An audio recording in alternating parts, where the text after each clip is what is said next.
नाजरीन, मसीहियत में खुदावंद यीशु मसीह के बाद उनके चुनीदा रसूलों को बड़ी फजीलत हासिल है।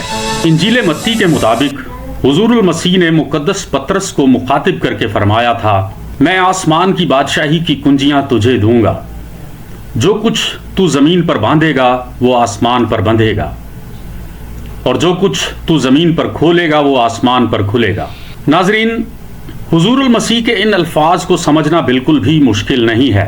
इनका साफ और सीधा सा मतलब ये है कि जो कुछ मुकद्दस रसूल करेंगे दरअसल वो हुजूरुल मसीह की मर्जी और मंशा के मुताबिक होगा और सनद की हैसियत रखेगा।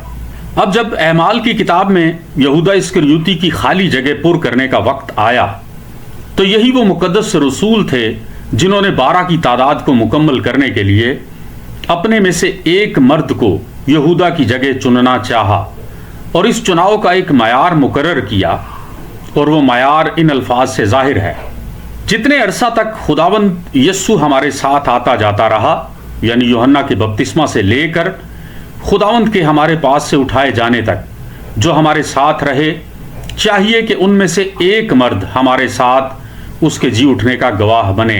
नाजरीन, इससे पहले कि मैं कुछ मजीद अर्ज करूं, पादरी शफीक कंवल साहब का ये वीडियो बयान मुलाहजा कर लीजिए।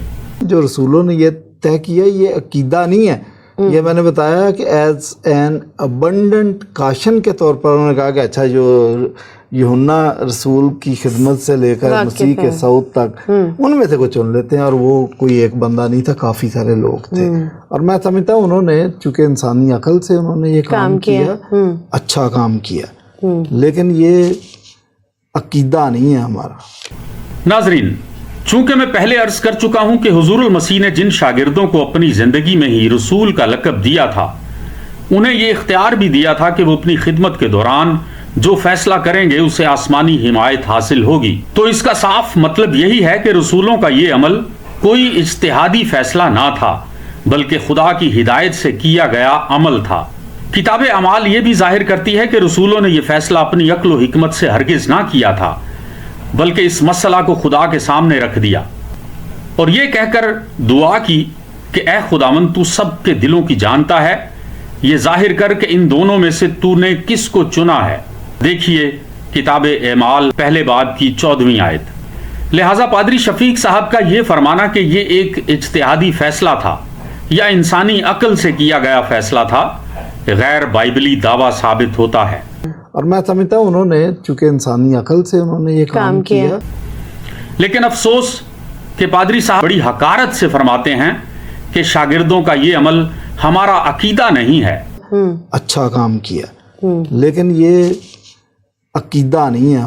जनाब मोहतरम पादरी प्रोफेसर डॉक्टर शफीक कंवल साहब, बराह मेहरबानी अपने इस दावे का कोई माकूल और कलामी जवाब इनायत फरमाइए, क्योंकि अगर मुकद्दस रसूलों का किया गया कोई काम या फैसला आपके लिए अकीदा नहीं है, तो फिर हुजूरुल मसीह और उनके रसूलों के 300 साल बाद मुनक्किद होने वाली मजलिसों के फैसले आपके लिए किस बुनियाद पर अकीदा बन गए, और उनको किस बुनियाद पर आपने रसूलों का अकीदा जैसे नाम दे रखे हैं। बहुत शुक्रिया।